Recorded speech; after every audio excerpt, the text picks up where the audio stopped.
ഈ പുണ്യ ദിവസത്തിലേക്ക് എല്ലാവർക്കും സ്വാഗതം. ഇന്നത്തെ ചിന്താവിഷയമായി തന്നിട്ടുള്ളത് വിശുദ്ധ മത്തായിയുടെ സുവിശേഷം 18-ാം അധ്യായം 1 മുതൽ 10 വരെയുള്ള വചനഭാഗമാണ്. സ്വർഗരാജ്യത്തിൽ ആരാണ് വലിയവൻ എന്ന തന്റെ ശിഷ്യന്മാരുടെ സംശയത്തിന് ഈശോ നൽകുന്ന മറുപടിയാണ് ഈ വചനഭാഗം. ഈശോ പറയുന്നു, ശിശുക്കളെ പോലെ നിഷ്കളങ്കരയുള്ളവരാണ് സ്വർഗരാജ്യം അവകാശമാക്കുന്നത്. മാനസാന്തരപ്പെട്ട ശിശുക്കളെ പോലെ ആകുന്നില്ലെങ്കിൽ സ്വർഗരാജ്യത്തിൽ പോലും പ്രവേശിക്കാൻ കഴിയുകയില്ല.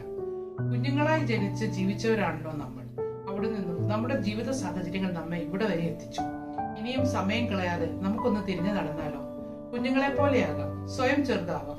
നമ്മുടെ കപടമായ മുഖംമൂടി മാറ്റിവെച്ച് മറ്റുള്ളവരിൽ നാഥനായ ഈശോയെ കണ്ടുകൊണ്ട് അവരെ നമുക്ക് ചേർത്ത് പിടിക്കാം.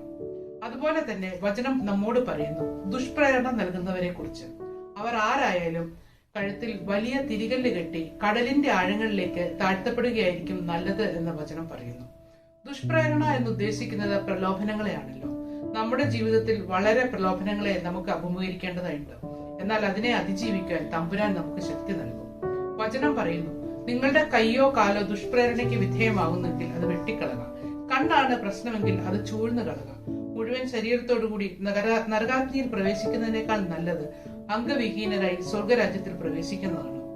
നമ്മുടെ ജീവിതത്തിൽ ഉണ്ടാകുന്ന പ്രലോഭനങ്ങളെ നേരിടുവാൻ ആത്മശക്തി ലഭിക്കുന്നതിന് വചനം നമ്മെ സഹായിക്കും.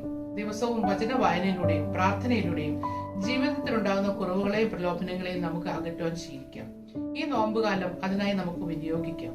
പ്രിയപ്പെട്ടവരെ, ഈ നോമ്പുകാലം ശിശുക്കളെ പോലെ ആകുവാൻ നമുക്കും പരിശ്രമിച്ചാലോ? അതിനായി കർത്താവായ ദൈവം നമ്മെ സഹായിക്കട്ടെ എന്ന് സർവേശ്വരനോട് പ്രാർത്ഥിക്കുന്നു. എല്ലാവർക്കും നല്ലൊരു ദിവസം ആശംസിക്കുന്നു.